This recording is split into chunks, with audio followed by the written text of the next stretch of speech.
सभी साथियों का स्वागत है अभिनंदन हमारे YouTube channel MK teaching point में। बात करेंगे आज की महत्वपूर्ण खबरों की। सबसे पहले हम बात करेंगे यहाँ पर 69,000 शिक्षक भर्ती की।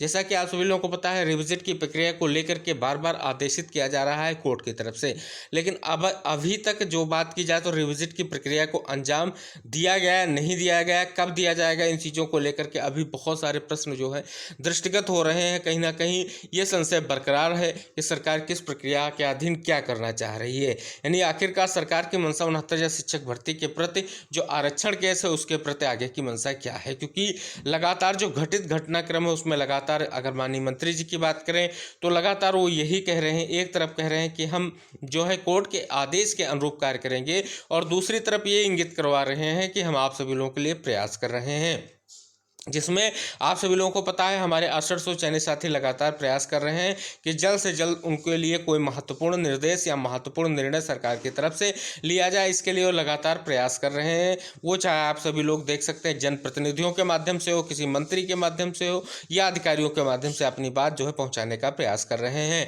लेकिन जो सबसे बड़ा प्रश्न बार बार उठकर सामने आ रहा है यही है कि जो बार बार आदेश दिया जा रहा है, प्रत्येक बार का आदेश जो है उसका अनुपालन क्यों नहीं किया जा रहा है। आखिर रिविजिट की प्रक्रिया में आखिरकार 69,000 शिक्षक भर्ती में ऐसा क्या छुपा हुआ है जिसको बेसिक भाग किसी भी तरीके से उजागर नहीं होने देना चाह रहा है और रिविजिट की प्रक्रिया को अंजाम नहीं दिया जा रहा है। इससे पहले भी इसके लेकर के आदेशित किया गया था और बताया गया था कि रिविजिट करके ये चीज़ें देखी जाए कि कितने % के आरक्षण की वास्तविकता में नुकसान हुआ है। कहीं ना कहीं उसी के अनुरूप ये आदेश भी आया, लेकिन अभी तक जो रिविजिट की प्रक्रिया है उसको किसी भी तरीके से प्रोसेस में नहीं लाया गया है। जिस हिसाब से महत्वपूर्ण जानकारियों के माध्यम से हो या किसी मीटिंग के माध्यम से वो चीज़ें सामने निकल कर आ रही हैं, तो कहीं ना कहीं यहाँ पर सबसे बड़ी बात यही या सबसे बड़ा सवाल यही निकल कर सामने आ रहा है कि अगर सरकार रिविजिट की प्रक्रिया को अंजाम नहीं देना चाह रही है तो आगे फिर क्या प्रक्रिया करना चाह रही है। आखिरकार ऐसा क्यों सरकार के द्वारा किया जा रहा है, क्योंकि बहुत सारे हमारे साथी ऐसे हैं जो इसी के लिए प्रयास कर रहे हैं कि जल्द से जल्द उनके लिए कुछ ना कुछ मार्ग प्रशस्त हो।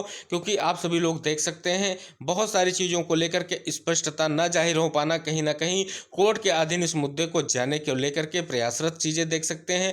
अचयनित साथी जो है किसी भी तरीके से याची लाभ को प्रयास कर रहे हैं कि दिया जाए कोर्ट की तरफ से, और इसी के तहत उन्होंने डबल बेंच में जो है स्पेशल अपील अपनी दाखिल की है जजमेंट के खिलाफ। अब वहाँ पर चीज़ें देखने वाली बात होंगी कि किस प्रकार आगे की प्रक्रिया रहती है, सरकार किस प्रकार से अपना वहाँ पे आउटपुट प्रदान करती है। तो ये सारी चीज़ें देखने वाली बात होंगी कि अगली जो आपकी डबल बेंच में सुनवाई लगी हुई है उसमें क्या कुछ चीज़ें देखने को मिल सकती हैं। तो इधर आप सभी लोगों को हम बता दें कि रिविजिट की प्रक्रिया को लेकर के जो सरकार लगातार कह रही है कि रिविजिट नहीं किया जाएगा, और बेसिक विभाग भी कह रहा है कि जब तक सरकार की तरफ से कोई निर्देश नहीं दिया जाएगा आगे की कार्रवाई नहीं प्रोग्रेस की जाएगी। तो किसी भी तरीके से जो ये भी चीज़ें देखी जा रही तो रिविजिट की प्रक्रिया आखिर क्यों नहीं अंजाम दी जा रही है। कहीं ना कहीं इस भर्ती में बहुत सारे अहम घोटाले हुए हैं, उनको छुपाने को लेकर के ये चीज़ें हो सकती हैं, या किसी भी तरीके से जो गलत चयनित गलत कट ऑफ से चयन किया गया उनको लेकर के हो सकती हैं। फिर कई सारी चीज़ें हैं जैसा कि सिंगल बेंच ने भी स्पष्ट कहा था कि अगर आप चाहें तो समायोजन पॉलिसी के आधार पर जो गलत चयनित है उनको आप सभी लोग आप नियुक्ति भी प्रदान कर सकते हैं। उनके पास भी ऑप्शन दे दिया, ऑप्शन के बावजूद भी अगर विचार नहीं किया जा रहा है तो कहीं ना कहीं रिविजिट की प्रक्रिया करना और कहीं ना कहीं जो अचयनितों का लोकल 27-21% आरक्षण का है उस पर सरकार का जो ये है खरा नहीं उतर रही है, और किसी भी तरीके से इस भर्ती में आरक्षण को कंप्लीट तरीके से नहीं दिया गया है। तो ये भी सारे बहुत महत्वपूर्ण प्रश्न उठकर सामने आ रहे हैं।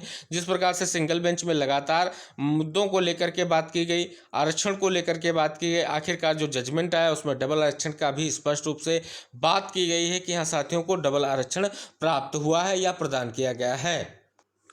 तो स्पष्ट रूप से यही इंगित किया जा सकता है कि रिविजिट की प्रक्रिया को लेकर के सरकार का जो उदासीन रुख दिख रहा है उससे बहुत सारे प्रश्न और बहुत सारे सवाल खड़े हो रहे हैं सरकार के इस निर्णय को लेकर के। लेकिन अब भविष्य में क्या कुछ सरकार करेगी, क्योंकि सरकार के पास जो 3 महीने का समय दिया गया था सिंगल बेंच की तरफ से, और उसके बाद आप सभी लोगों को पता है कल बहुत ही महत्वपूर्ण आप सभी लोगों की सुनवाई होने जा रही है डबल बेंच में। आप सभी लोगों को जो मामले को चैलेंज किया गया है तो कुछ चीज़ें वहाँ से भी स्पष्ट हो जाएंगी कि सरकार की वर्तमान में जो स्थिति या परिदृश्य क्या है इस भर्ती को लेकर के। लेकिन अब सबसे बड़ी बात यह है कि 6800 के लिए क्या, कब जैसे सवालों का हल कैसे होगा, क्योंकि 6800 साथियों के लिए लगातार यही प्रयास किया जा रहा है कि कोई बीच का रास्ता निकले। जिस प्रकार से सिंगल बेंच से इस 6800 लिस्ट को निरस्त किया गया, इसको निरस्त करने के पीछे अहम कारण यही रहा कि सरकार की लेचर पैरवी रही और कहीं ना कहीं बेसिक विभाग जो है स्पष्ट रूप से इस भर्ती का जो है बैकग्राउंड प्रस्तुत नहीं कर सका, यानी जियो नहीं प्रस्तुत कर सका कि किस हिसाब से ये जो आपकी भर्ती निकाली गई है उसके लिए स्पष्ट रूप से क्या चीज़ें हैं उनको स्पष्ट कर पाना विभाग नहीं स्पष्ट कर पाया। इसके कारण इस 6800 की लिस्ट को जो यहाँ पर जो है क्वेश्चन किया गया। लेकिन साथियों का तभी से प्रयास जारी है, धरना प्रदर्शन भी किया गया और माननीय मंत्री जी को इस बात को अवगत भी कराया गया। माननीय मंत्री जी ने समय भी लिया था। लेकिन सबसे बड़ी बात है कि क्या और कब जैसे प्रश्न, यानी लगातार यही चीज़ें सामने निकल कर आ रही हैं कि जो माननीय मंत्री जी ने कहा है कि हम आपके लिए कोई निर्देश या निर्गत करेंगे या कोई बीच का रास्ता निकालने का प्रयास करेंगे, जैसा साथियों के द्वारा अवगत कराया जा रहा है। तो क्या रास्ता निकलेगा और निकलेगा तो कब निकलेगा, क्योंकि इधर मामला डबल बेंच में पहुंच चुका है और फिर से वही सरकार अपना पुराना जो है स्थिति पे पहुंचेगी कि अब मामला कोर्ट में फिर से पेंडिंग है, कोर्ट के अधीन ही निर्णय आएगा। तो प्रयास को लेकर के प्रयास जारी है। अब देखने वाली बात होगी, लगातार साथियों की ओर से प्रयास किया भी जा रहा है। हो सकता है कल माननीय मंत्री जी से मुलाकात भी हो जाए और कल चीज़ें स्पष्ट हो जाएंगी कि माननीय मंत्री जी क्या कुछ चीज़ें स्पष्ट करना चाहते हैं। तो साथियों का प्रयास कितना सफल रहेगा या कितना सफल रहा, क्या धरने से चीज़ें स्पष्ट हुई, कल आप सभी लोगों को स्पष्ट होने की प्रबल संभावना है। इससे पहले हालांकि हमारे साथियों ने मुलाकात की, वहाँ पर माननीय मंत्री जी ने स्पष्ट रूप से कहा था कि हम इस मामले को न्याय विभाग और अन्य चीज़ों को लेकर के विचार विमर्श कर रहे हैं, लेकिन उसको लेकर के भी अभी तक कोई स्पष्ट बात सामने निकल कर नहीं आई है। तो यानी बहुत सारे सवाल छुपे हुए हैं कि 6800 का भविष्य क्या होगा, क्या 6800 लिस्ट को जो है इसी तरीके से निरस्त माना जाएगा, क्या 6800 साथियों की जो आप सभी लोगों की एक चयन सूची आई थी उसका कुछ आगे फटाक्षेप होगा या नहीं होगा। कुछ महत्वपूर्ण प्रश्न ऐसे हैं जो अभी तक जिनका जो है महत्वपूर्ण निर्देश प्राप्त नहीं हो सका, यानी उनका हल कैसे होगा इसका कोई सटीक जवाब किसी के पास अभी तक नजर नहीं आ रहा है। लेकिन प्रयास जारी है, क्या कुछ प्रयास से सफलता मिलती है देखने वाली बात होगी।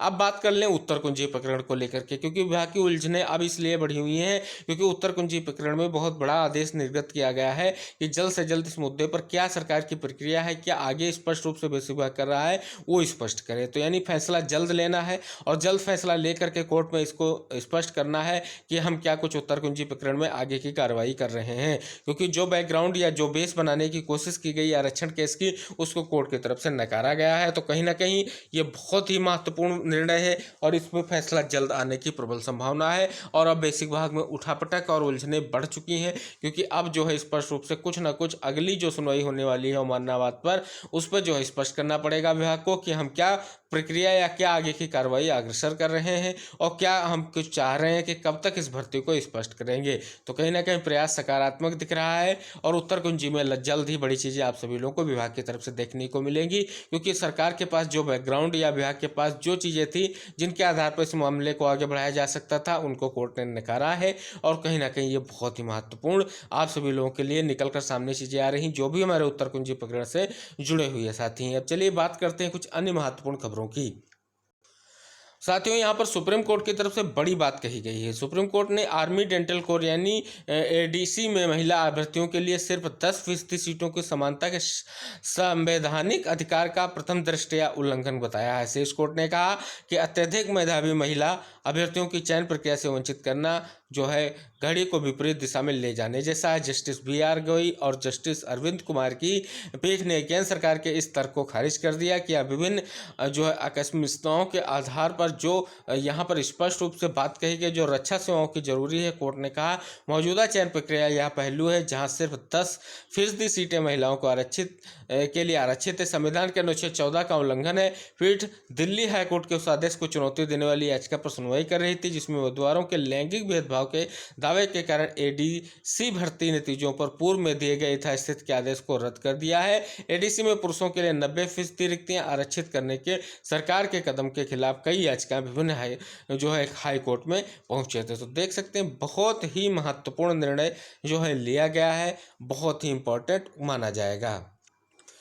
स्पष्ट रूप से आप देख सकते हैं, बहुत ही महत्वपूर्ण खबर सामने निकल कर आ रही है कि प्रदेश में वरिष्ठता का इंतजार कर रहे बेसिक के विद्यालयों के सैकड़ों शिक्षकों का इंतजार फिलहाल समाप्त नहीं हो रहा है। 2 महीने पहले बेसिक विभाग ने जहां इसकी शुरुआत की थी, दोबारा वहीं पहुंच गया है। वरिष्ठता सूची तैयार करने में आ रही दिक्कत के बाद अब लखनऊ समेत कई जिलों में शिक्षकों से गूगल फॉर्म जारी कर उनकी जानकारी मांगी गई। यह स्थिति तब है जब पूर्व में संशोधित कार्यक्रम के अनुसार वरिष्ठता सूची पर आपत्ति दर्ज कराने की तिथि 11 अप्रैल निर्धारित थी। जानकारी के अनुसार जिलों के विषय को सर्वाधिक दिक्कत शिक्षकों के गुणांक के निर्धारण में आ रही है। वहीं अंतर जनपदीय तबादलों में आए शिक्षकों की जानकारी भी नहीं मिल पा रही है, क्योंकि जिलों में पदोन्नति भी अलग अलग समय पर हुई। इसकी वजह से भी शिक्षकों के नंबर में बहुत बड़ा अंतर आ रहा है। तो देख सकते हैं, बहुत ही महत्वपूर्ण खबर है। जिले भी दिए गए हैं जिन जिलों में ये दिक्कतें सामने निकल कर आ रही हैं।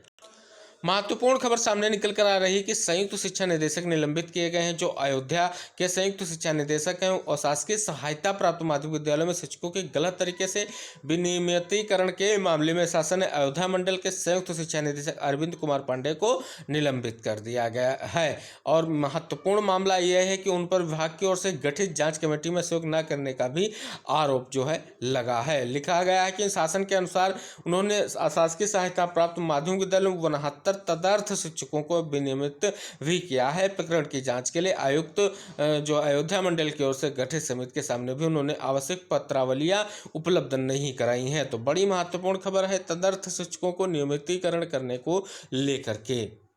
यहाँ पर देख सकते हैं, बहुत ही महत्वपूर्ण खबर है कि इलाहाबाद हाईकोर्ट में पशुधन विभाग वर्ष 2017 में हुई भर्ती घोटाले में अपर मुख्य सचिव डॉक्टर रजनीश दुबे ने व्यक्तिगत हलफनामे दाखिल कर जानकारी दी। अपने 2 अलग अलग हल्फनामे में उन्होंने कोर्ट को बताया कि भर्ती में 1004 चयनित अभ्यर्थियों में 940 की ओमार सीट विधि विज्ञान प्रयोगशाला द्वारा दी गई जाँच रिपोर्ट का उल्लंघन SIT की जाँच आख्या में दिया गया है, किंतु शेष 64 अभ्यर्थियों के संबंध में कोई जाँच रिपोर्ट नहीं दी गई है। इसके अलावा भर्ती में हुई अनियमितता में विभागीय अधिकारियों पर भी हो रही कार्रवाई की आख्या भी उन्होंने प्रस्तुत की है।